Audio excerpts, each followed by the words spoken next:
What's up? It's your boy, it's your man, it's your dude, Harry Lately, back with another episode of the Never Late Show, episode 41. And we're here with a special guest, none other than Dave from POB Studios. How you doing, Dave? I'm doing great today. Cool, man.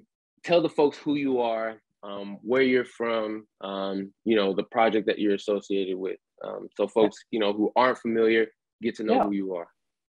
Absolutely. Well, first, happy to be here and chatting with you and sharing a little bit of my story. I feel like I'm going to answer your question, but forget half of the question. No worries. But I started my career in crypto around the ICO era. So around 2018 is when I joined a company called Xerox Protocol. Okay. And at there I was working on DeFi for quite a few years. During that time, I still was very, very passionate about NFTs. I was following CryptoKitties at the time,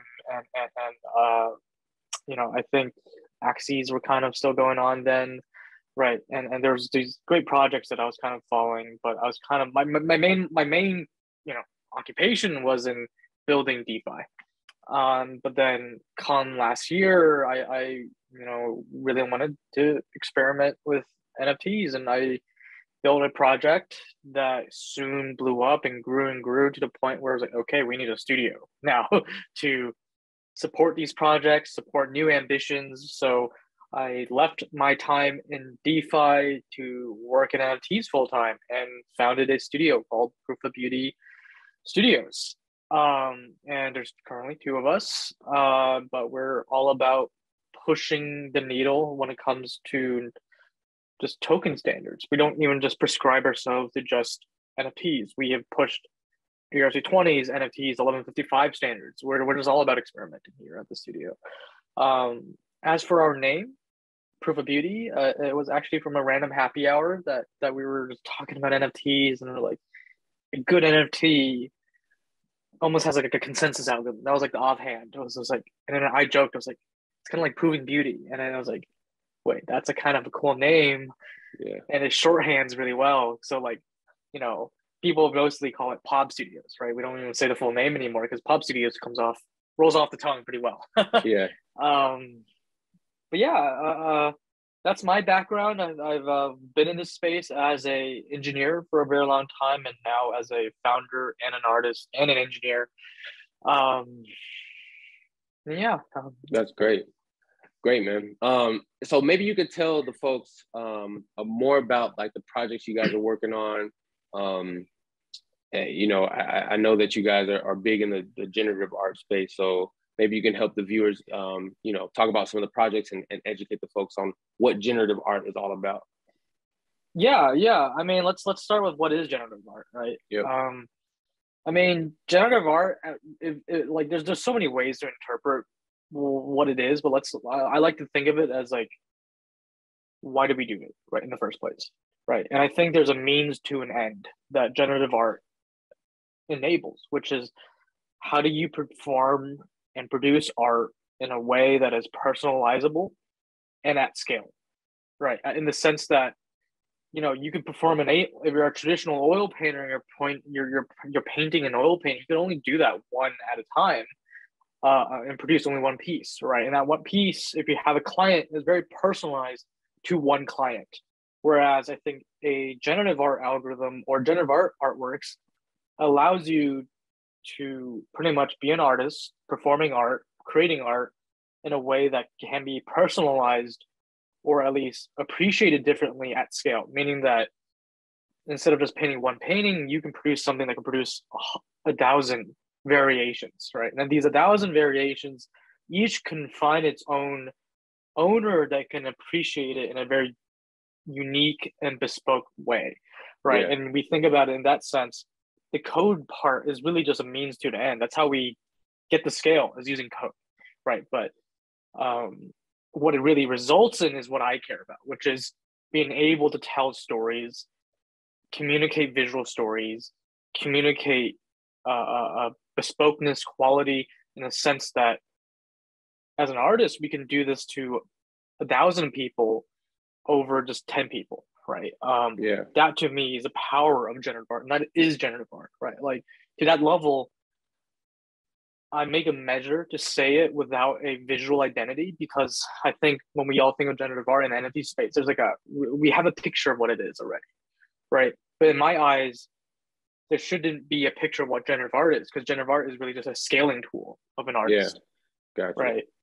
And why I say that is we do generative art, and I think we really celebrate that quality of generative art, which is scaling bespoke experiences.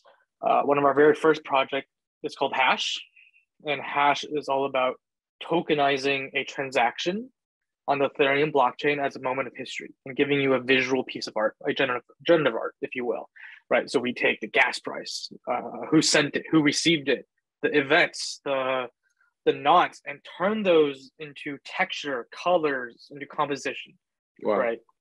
And in that level, I think that best captures what generative art is to us, which is taking history that can be incredibly personal or incredibly macro and make it bespoke, right? Like we have had moments where this is my very first Ethereum transaction, period.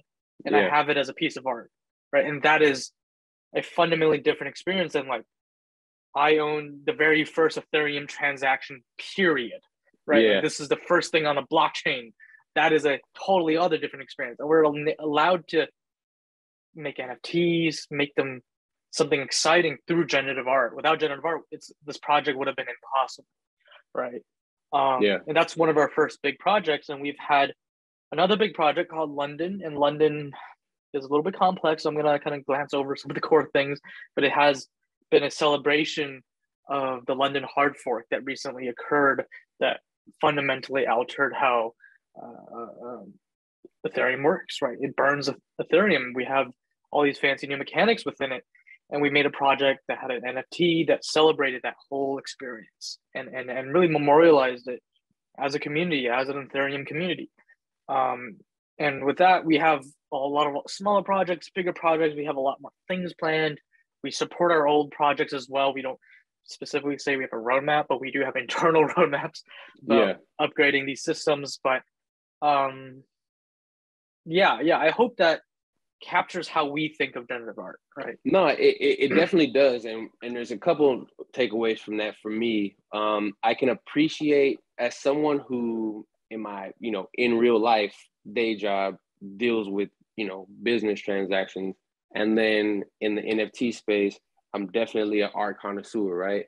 So I like how it's the best of both worlds when you talk about Hash, when you talk about, it's a real transaction that then is reflected in a visual like artwork. Like that's super cool. You know what I mean? And then, like you said, it's tailor-made at scale in the sense that it's very personalized to me, because it's not, like you said, the very first Ethereum transaction. It's my Ethereum transaction. It belongs to me. It means something. It's like a custom, piece of jewelry or something like that. That means something, a charm bracelet or something like that. So yes, you could flip it. It could mean something to somebody else one day, but it also, it's like a keepsake at the same time. So I really like that.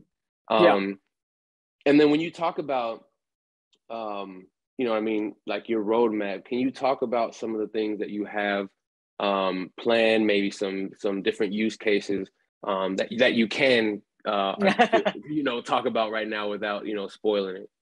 Yeah, I mean, we are a studio, right? In the sense that I think one of the better metaphors to draw upon is like a game studio that has many games within their portfolio, right? So certainly we have many projects within our portfolio, Hash being one of the big dominant ones, right?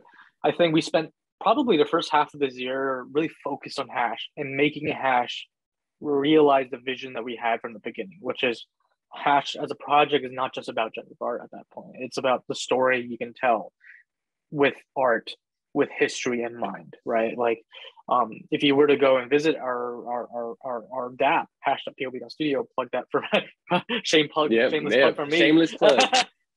Plug away, please. Plug away. You go on any NFT, the art is produced by us, but the users can edit the titles and descriptions of an NFT and add the story behind it There's a comment system that allows you to embed tweets, embed other NFTs, write and comment on this piece of history, right? Like our vision was that Hash is about bringing people together to tell history, not just to collect it, but to bring people together. And so we had to take on the challenge of like, well, we're creating an NFT that has upwards of 6 authors, all adding to the quality of this NFT, right? We as a studio only play like 20% of the full story because we produce the art. We gave you a place to tell the story, but it's up to writers, commenters, tweeters and there's also an upvote system, upvoters to collectively work together and say, yeah, this moment of history is valuable, right? This moment is accurate and something that we should celebrate and memorialize, right? And that for Hash was our vision from the very beginning. The very first version of Hash didn't even allow you to write a title for it. It was just mint a moment of history, and that was it. But to where we are today, I'm very proud of what we have gotten to. But certainly, for Hash itself, we have plans to eventually support Bitcoin history. That would be very exciting to support a chain that is the grandfather of all of us to a degree.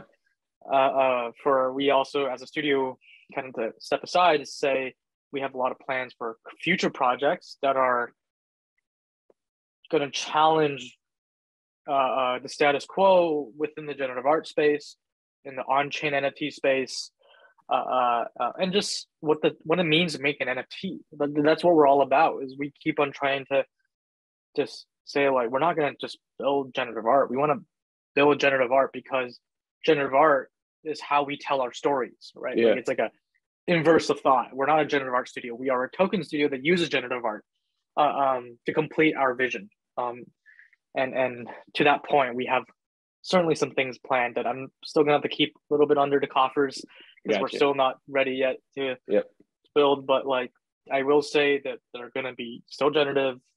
We're gonna be building some that are fully on-chain art too, and they're very different than what we have done before.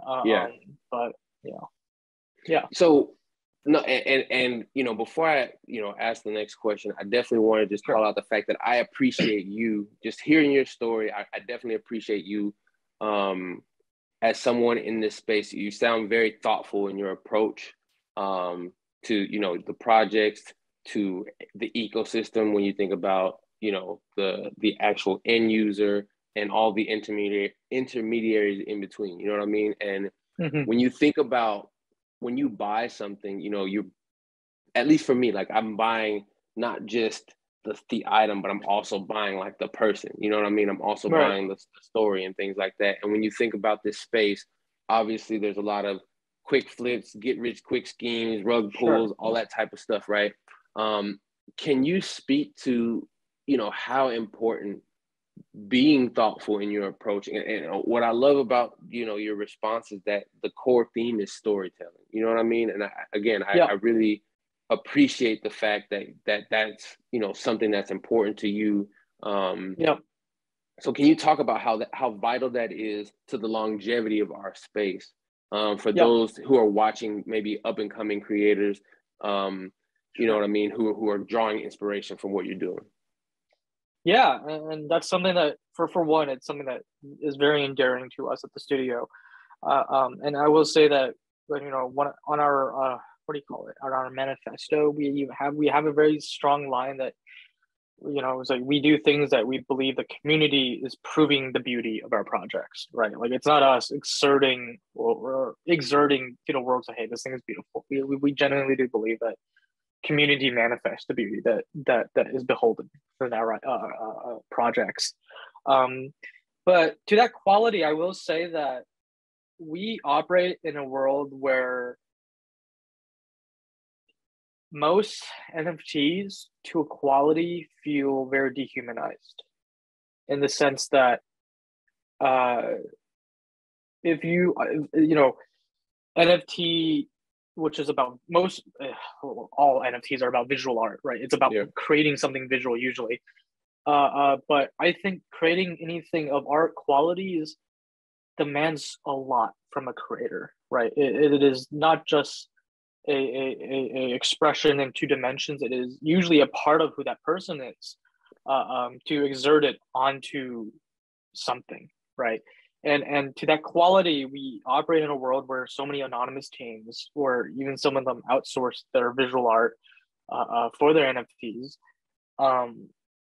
You know, for us as a studio, we didn't see that and say that that's a sustainable way for creators to create in this market, for an actual innovation to happen. So to that point, we from the beginning believed that we had to dox ourselves. We couldn't be an anonymous team. We had to put our heart and soul out there, in the sense that we create projects that we're proud. That's at the end of the day, we create projects that scares us a little bit, right? Like they're like, we don't know if this is gonna work, but that's exactly the energy we want. We create projects that are incomplete until the community comes in and completes it, right? And so as we have this, I will say that to a degree, you know, as a creator working in this market, sometimes it feels like the market dehumanizes the creator so much.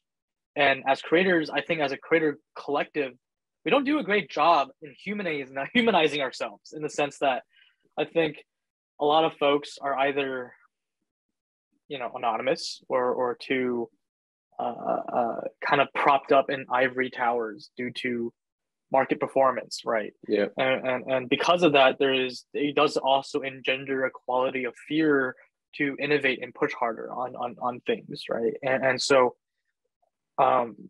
as a studio, we take a measure not just to create and perform art in a sustained way, but also hopefully celebrate it. I'll celebrate the creation process. That's something that really is important to me, because I feel like there's certainly a number of amazing like protocols for NFTs, but I don't think we see that same energy yet with the issuance side of NFTs. Certainly there's some innovative NFTs, but we don't see a lot of other organizations that are pushing the creator standard of what you can do with an NFT as much as as ourselves, and there's certainly a few other organizations that we look up to.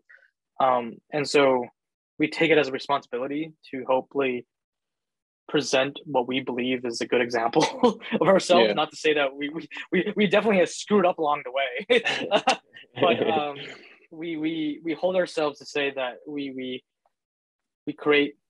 intend to create in an honest way, in an ethical way, and we hope to be I hope this to be my last job, right? Like, and to say that you can't just be building things and exhausting capital, right? You gotta be building in a way that, for one, you have the mental health to get through building forever, right? Like, if you build a rug pull, and certainly those guys, even if they're anonymous, they're gonna feel it. Maybe the most psychopathic folks, maybe not, but like it is weight on your shoulders, and we don't intend to do things like that. So certainly that does mean that there's been cash grab opportunities that said nope, that's just not what we're interested in, and we just hold true to ourselves, which is creating things that we believe are genuinely beautiful. Yeah, no, that's wonderful, man. Like, we need that type of energy in the space, man, because it just seems like, at least for me, I'm not speaking on behalf of anybody else, but it just seems like the world, like you said, that word you use, dehumanizing.